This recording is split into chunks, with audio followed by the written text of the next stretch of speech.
ওম শান্তি। আজিৰ তাৰিখ ৭ এপ্ৰিল ২০২৫ বৰ্ষ। প্ৰাতঃ মুৰলী বাপদাদা মধুবন। আজিৰ পিতাৰ অমৃতবাণী হৈছে, মৰমৰ সন্তানসকল, সকলোতকৈ ভাল দৈবিগুণ হৈছে শান্ত হৈ থকা, উচ্চ স্বৰত কথা নোকোৱা। মধুৰতাৰে কোৱা, তোমালোক সন্তানসকল এতিয়া বাণীৰ জগতৰ পৰা ছায়াছবিৰ জগতলৈ, ছায়াছবিৰ জগতৰ পৰা শান্তিৰ জগতলৈ যোৱা। সেইবাবে অধিক বাণীত নাহিবা। আৰু আজিৰ প্ৰশ্ন, কোনটো মুখ্য ধাৰণাৰ আধাৰত সকলো দৈবিগুণ স্ৰোতঃ আহি যাব?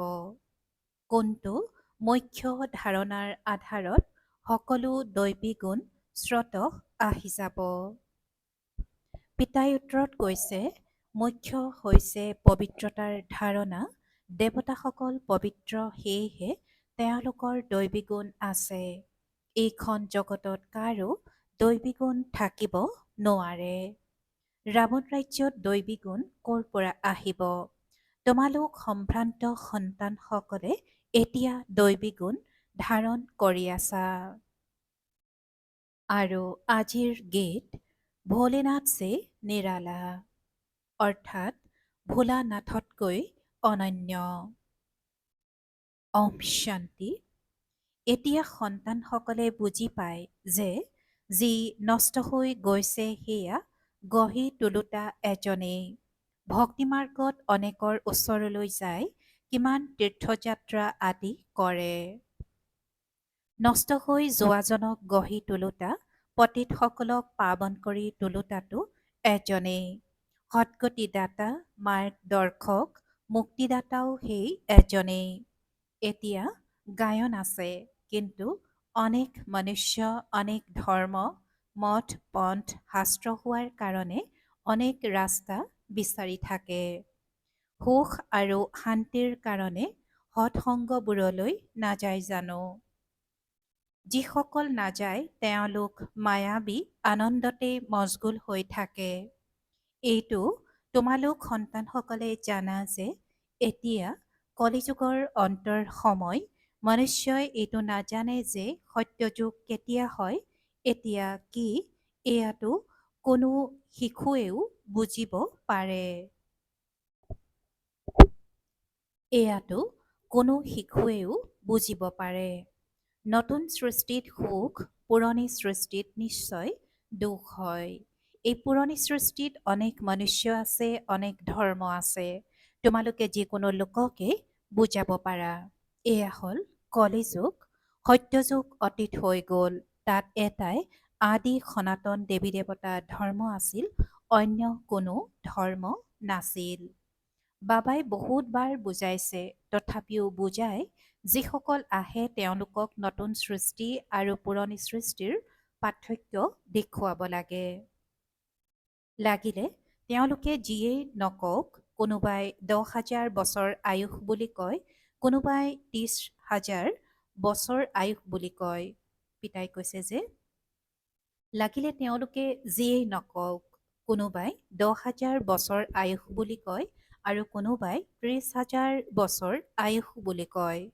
অনেক মত নাই জানো? এতিয়া তেওঁলোকৰ ওচৰত শাস্ত্ৰৰ মতহে আছে। অনেক শাস্ত্ৰ, অনেক মত। মনুষ্যৰ মত হয় নহয়? শাস্ত্ৰও মনুষ্যই নিলিখে জানো? পিতাই কৈছে যে শাস্ত্ৰও মনুষ্যই নিলিখে জানো? দেৱতাসকলে কোনো শাস্ত্ৰ নিলিখে। সত্যযুগত দেৱী দেৱতা ধৰ্ম থাকে, তেওঁলোকক মনুষ্য বুলিও ক'ব নোৱাৰি। গতিকে যেতিয়া কোনো মিত্ৰ সম্বন্ধীয় আদি লগ পোৱা, তেতিয়া তেওঁলোকক এয়া শুনাব লাগে। বিচাৰ কৰিবলগীয়া কথা, নতুন সৃষ্টিত কিমান কম মনুষ্য থাকে, পুৰণি সৃষ্টিত কিমান বৃদ্ধি হয়। সত্যযুগত মাত্ৰ এটাই দেৱতা ধৰ্ম আছিল, মনুষ্যও কম আছিল। দৈবিগুণ দেৱতাসকলৰহে থাকে, মনুষ্যৰ নাথাকে। সেইকাৰণেতো মনুষ্য গৈ দেৱতাসকলৰ আগত নমস্কাৰ জনাই নহয়, দেৱতাসকলৰ মহিমা গায়। এইটো জানে যে তেওঁলোক স্বৰ্গবাসী, আমি নৰকবাসী। কলিযুগবাসী, তেওঁলোক স্বৰ্গবাসী, আমি নৰকবাসী, কলিযুগবাসী।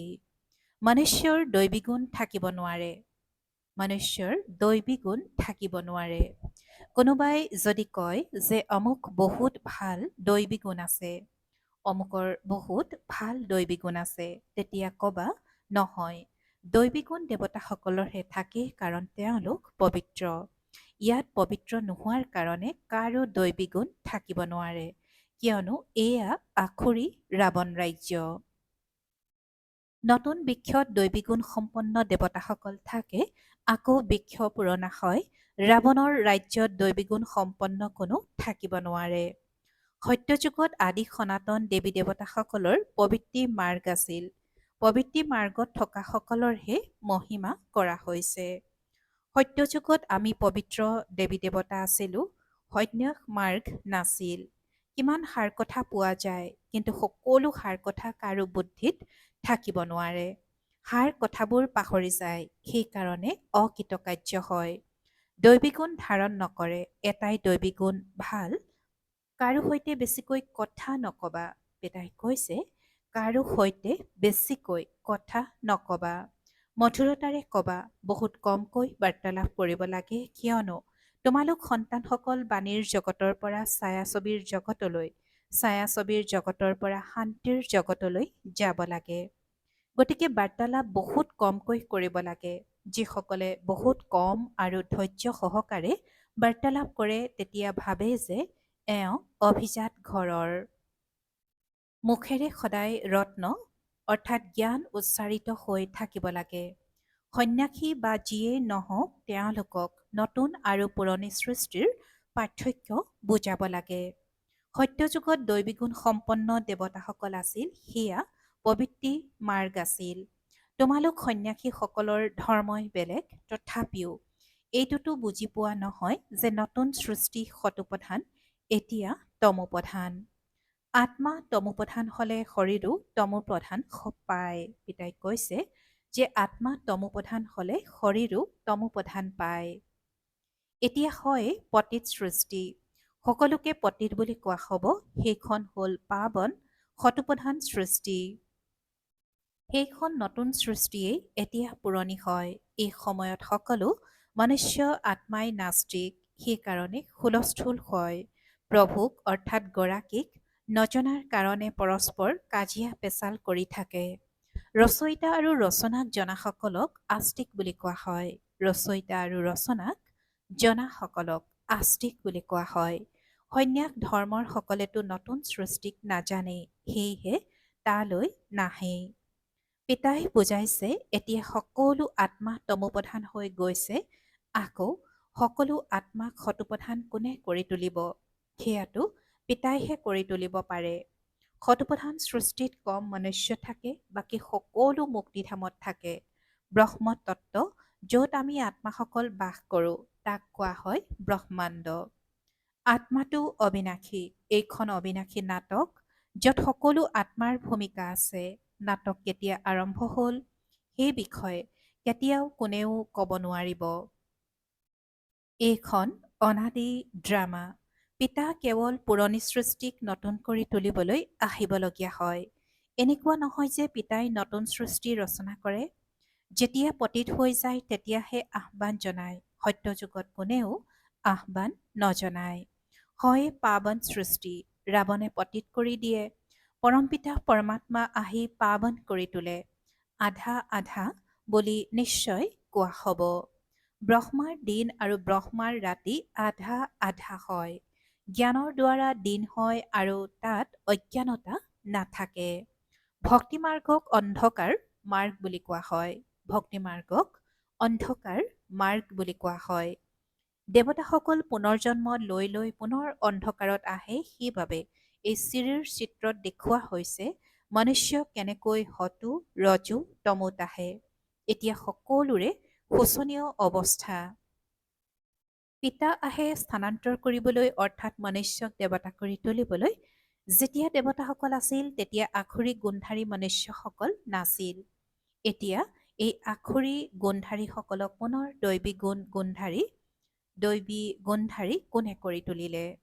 পিতাই সুধিছে যে এতিয়া এই আখৰি গুণধাৰীসকলক পুনৰ দৈবী গুণধাৰী কোনে কৰি তুলিব? এতিয়াতো অনেক ধৰ্ম, অনেক মনুষ্য আছে, কাজিয়া পেচাল কৰি থাকে। সত্যযুগত এটাই ধৰ্ম, গতিকে দুখৰ কোনো কথা নাই। শাস্ত্ৰততো বহুত সাধুকথা আছে, যিবোৰ জন্ম জন্মান্তৰ পঢ়ি আহিছে। পিতাই কয়, এই সকলোবোৰ ভক্তিমাৰ্গৰ শাস্ত্ৰ, তাৰ দ্বাৰা মোক পাব নোৱাৰে। মইতো স্বয়ং এবাৰেই আহি সকলোৰে সদ্গতি কৰিব লাগে। এনেয়ে কোনেও উভতি যাব নোৱাৰে। বহুত ধৈৰ্য সহকাৰে বহি বুজাব লাগে।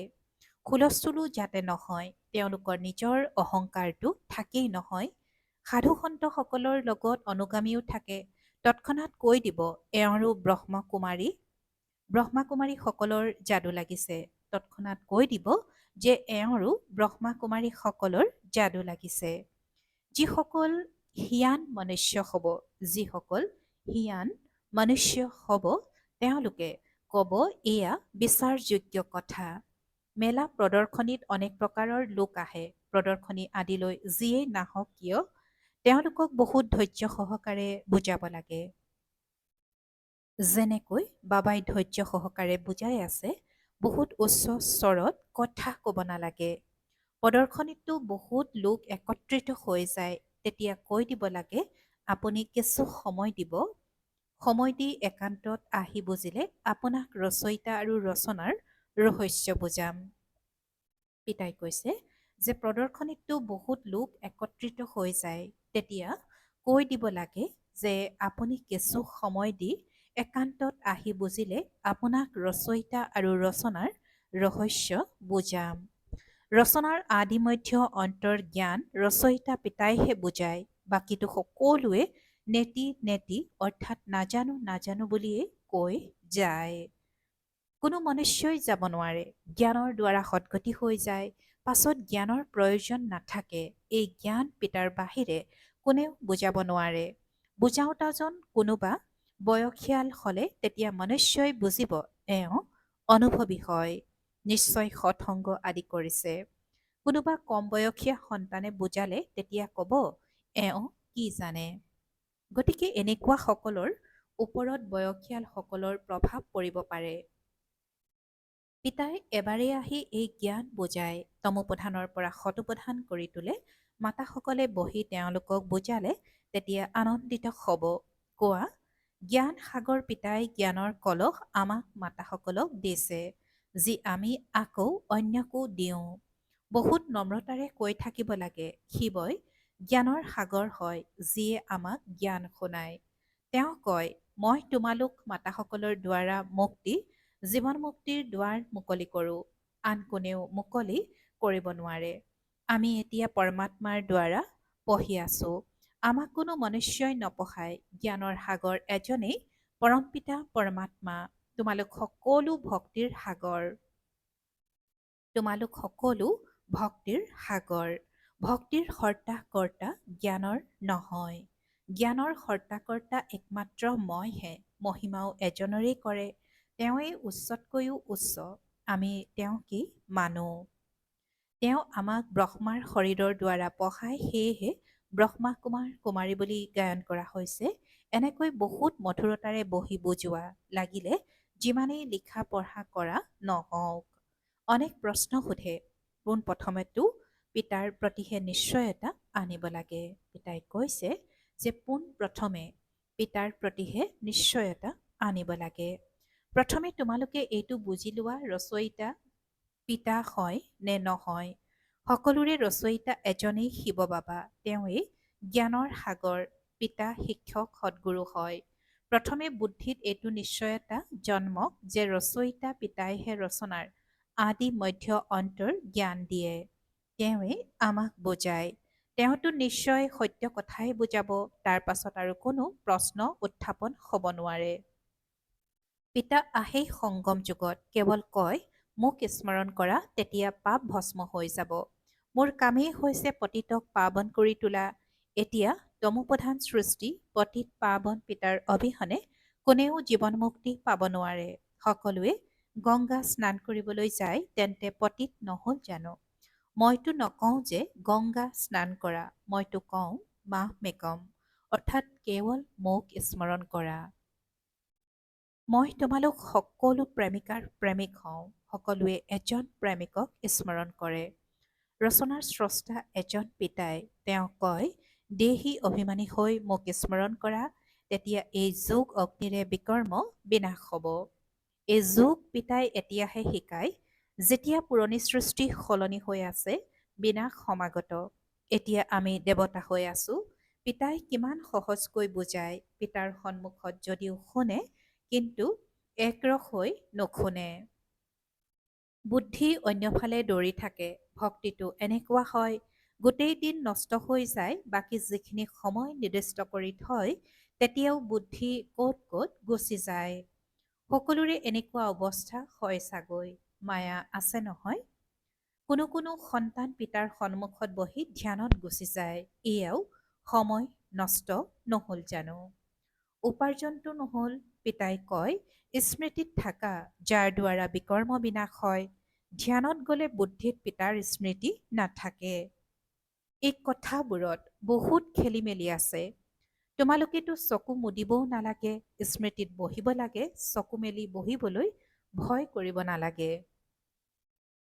চকু মেলি থাকিব লাগে, বুদ্ধিত প্ৰিয়তমৰ স্মৃতি থাকিব লাগে। চকু মুদি বহাটো নিয়ম নহয়। পিতাই কয়, স্মৃতিত বহা, এনেকৈতো নকয় যে চকু মুদি বহা। চকু মুদি কান্ধ তললৈ কৰি, অৰ্থাৎ হাউলি বহিলে বাবাই কেনেকৈ দেখিব? পিতাই সুধিছে যে চকু মুদি কান্ধ তললৈ কৰি, অৰ্থাৎ হাউলি বহিলে বাবাই কেনেকৈ দেখিব? চকু কেতিয়াও বন্ধ কৰিব নালাগে। যদি চকু বন্ধ হৈ যায়, তেন্তে নিশ্চয় কিবা খেলি মেলি আছে। অন্য কাৰোবাক স্মৰণ কৰি থাকে। পিতাইতো কয়, তোমালোকে অন্য মিত্ৰ সম্বন্ধীয়ক যদি স্মৰণ কৰা, তেন্তে সঁচা প্ৰেমিক নহলা। সঁচা প্ৰেমিক হলেহে উচ্চ পদ পাবা।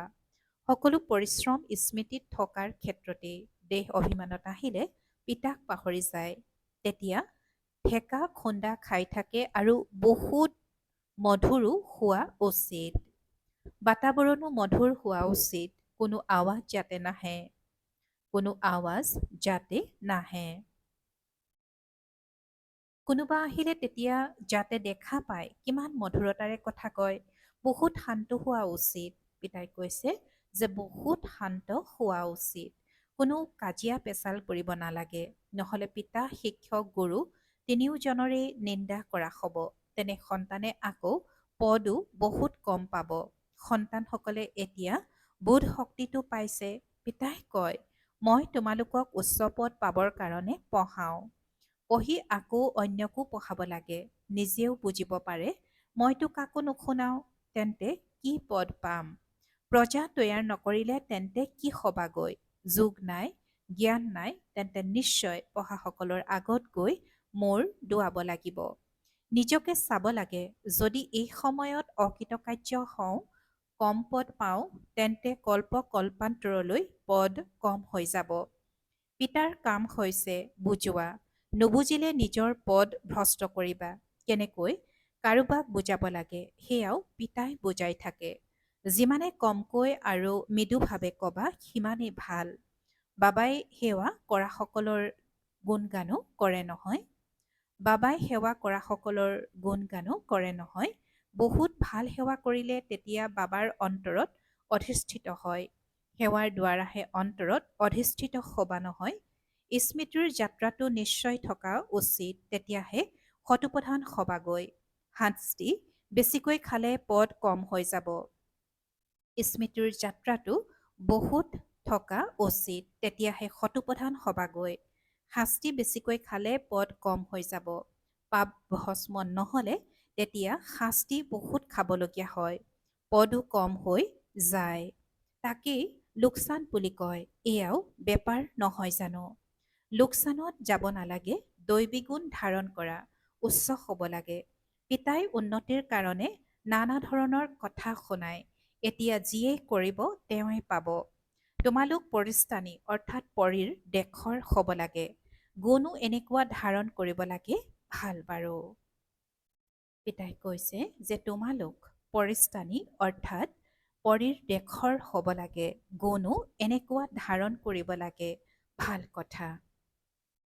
অতি মৰমৰ কল্পৰ পাছত পুনৰাই মিলিত হোৱা সন্তানসকলৰ প্ৰতি মাতা পিতা বাপ দেউতাৰ স্নেহপূৰ্ণ স্মৰণ আৰু সুপ্ৰভাত। আত্মিক পিতাৰ আত্মিক সন্তানসকলৰ প্ৰতি নমস্কাৰ আৰু আত্মিক সন্তানসকলৰ আত্মিক মাত পিতা আৰু বাপ দাদাৰ প্ৰতি স্নেহপূৰ্ণ স্মৰণ আৰু সুপ্ৰভাত আৰু নমস্কাৰ নমস্কাৰ নমস্কাৰ। আৰু আজিৰ ধাৰণাৰ বাবে মুখ্য সাৰ প্ৰথমতে যিকোনো লোকৰ সৈতে বহুত নম্ৰতা আৰু ধৈৰ্য সহকাৰে বাৰ্তালাপ কৰিব লাগে। বাৰ্তালাপ অতি মধুৰ হ'ব লাগে, শান্তিৰ বাতাবৰণ হ'ব লাগে, যাতে কোনো আৱাজ নহয়, তেতিয়া সেৱাত সফলতা প্ৰাপ্ত হ'ব। দ্বিতীয়তে সঁচা প্ৰেমিক হৈ এজন প্ৰেমিকক স্মৰণ কৰিব লাগে। স্মৰণ কৰোঁতে কেতিয়াও চকু মুদি কান্ধ তললৈ কৰি অৰ্থাৎ হাউলি বহিব নালাগে। দেহী অভিমানী হৈ থাকিব লাগে। আৰু আজিৰ বৰদান সৰ্বসম্পদ নিজৰ প্ৰতি আৰু অন্যৰ প্ৰতি ব্যৱহাৰ কৰোঁতা অখণ্ড মহাদানী হোৱা। সৰ্বসম্পদ নিজৰ প্ৰতি আৰু অন্যৰ প্ৰতি ব্যৱহাৰ কৰোঁতা অখণ্ড মহাদানী হোৱা। আৰু আজিৰ বৰদানৰ ব্যাখ্যা যেনেকৈ পিতাৰ ভঁৰাল সদায় চলি থাকে নিতৌ দিয়ে, তেনেকৈ তোমালোকৰো অখণ্ড দান যাতে চলি থাকে, কিয়নো তোমালোকৰ জ্ঞানৰ শক্তিৰ আনন্দৰ ভৰপূৰ ভঁৰাল আছে। এয়া লগত ৰখাত বা ব্যৱহাৰ কৰাত কোনো বিপদ নাই। এই ভঁৰাল খোলা থাকিলে চোৰ নাহে, বন্ধ কৰি ৰাখিলে চোৰ আহি যাব। সেয়েহে নিতৌ নিজৰ প্ৰাপ্ত সম্পদসমূহক চোৱা আৰু নিজৰ প্ৰতি আৰু অন্যৰ প্ৰতি ব্যৱহাৰ কৰা, তেতিয়া অখণ্ড মহাদানী হৈ যাবা। আৰু আজিৰ শ্লোগান শুনাখিনি মনন কৰা, মনন কৰিলেহে শক্তিশালী হ'বা। শুনাখিনি মনন কৰা, মনন কৰিলেহে শক্তিশালী হ'বা। ওম শান্তি। আৰু আজিৰ অব্যক্ত সংকেত সংযুক্ত ৰূপৰ স্মৃতিৰে সদায় বিজয়ী হ'বলৈ আজিৰ অব্যক্ত সংকেত সেৱা আৰু স্থিতি পিতা আৰু মই এয়া সংযুক্ত স্থিতি, সংযুক্ত সেৱা কৰা, তেতিয়া সদায় ফৰিষ্টা স্বৰূপৰ অনুভৱ কৰিবা। সদায় পিতাৰ লগত আছা আৰু সংগীও হয়, এইটো দ্বৈত অনুভৱ হওক। পিতাৰ প্ৰতি নিজৰ স্নেহত সান্নিধ্যৰ অনুভৱ কৰা আৰু সেৱাত সদায় সংগীৰ অনুভৱ কৰা। ওম শান্তি।